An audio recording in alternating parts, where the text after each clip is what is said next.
Listen carefully, some journeys that begin with hope end in silence, and some loves that feel destined are never meant to be. This is a story about distance, choices, hidden truths, and a love that transformed into tears, but also into understanding. The silence between two continents. It began with a promise.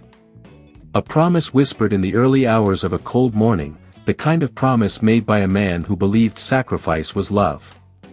In 1968, in a modest neighborhood on the outskirts of Osaka, Japan, lived a man named Hiroshi Tanaka. He was not rich, not powerful, and not famous, but he was responsible. Hiroshi was married to Aiko Tanaka, a woman known for her quiet strength and endless patience. Together, they had 3 children, the center of their universe. Kenji Tanaka, born in 1962, serious and intelligent. Mika Tanaka, born in 1964, gentle and thoughtful. Satoshi Tanaka, born in 1966, curious and energetic. Life was hard. Japan was rebuilding, and opportunities were limited. Hiroshi worked long hours in a small manufacturing company, yet the money barely covered food, rent, and school supplies. Every evening, he watched his children sleep on thin futons and wondered if love alone would be enough to protect their future. By 1970, the pressure became unbearable. One night, Hiroshi sat beside Aiko, his voice shaking. "America is different," he said. "There are jobs. Real money. I'll go for a few years, save everything, and come back for you. I promise." Aiko did not argue. She believed him. On March 12, 1970, Hiroshi boarded a plane from Tokyo to Los Angeles, carrying one suitcase, a small amount of cash, and a photograph of his family folded carefully in his pocket. That photograph would haunt him forever. A man who never returned. America was not kind at first.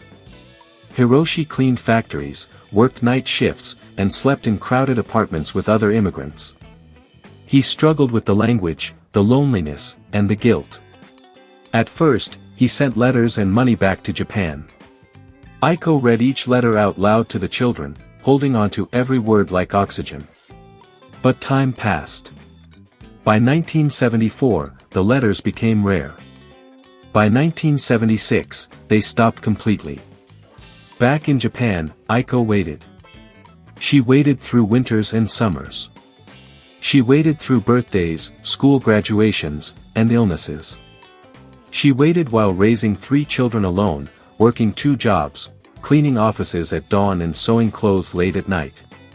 She never remarried. She never spoke badly about Hiroshi. "Your father went far so you could live better," she told the children, even when her heart was breaking. A new name, a new life.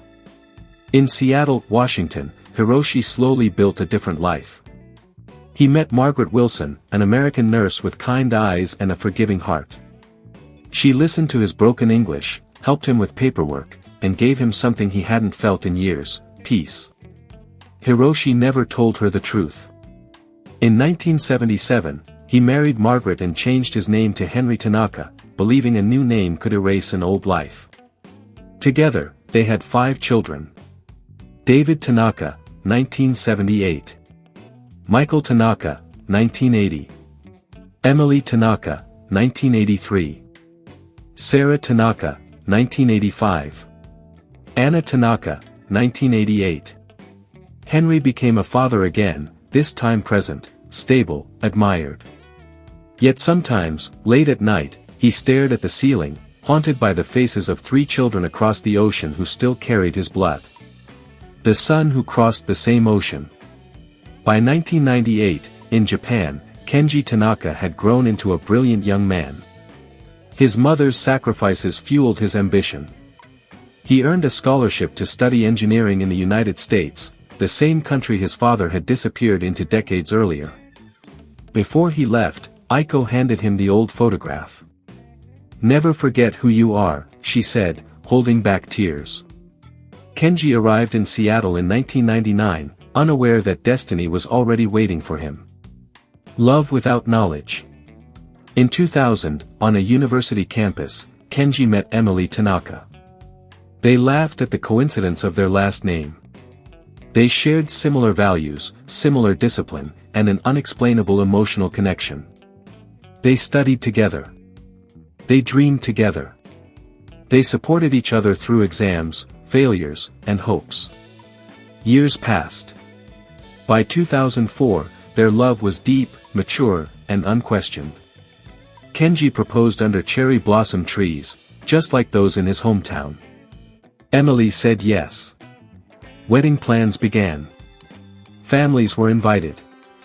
A future was imagined. The truth that destroyed a dream. In June 2005, both families gathered for a formal introduction. Names were exchanged. Stories were shared. Then Margaret spoke. "My husband is Henry Tanaka. He came from Japan in the early 1970s. Aiko's face turned white. Her hands trembled. "My husband," she whispered, "was Hiroshi Tanaka." The room fell silent. Kenji pulled out the photograph. Margaret recognized the man instantly. It was the same man. The truth exploded. Kenji and Emily were brother and sister. The wedding was cancelled on the spot.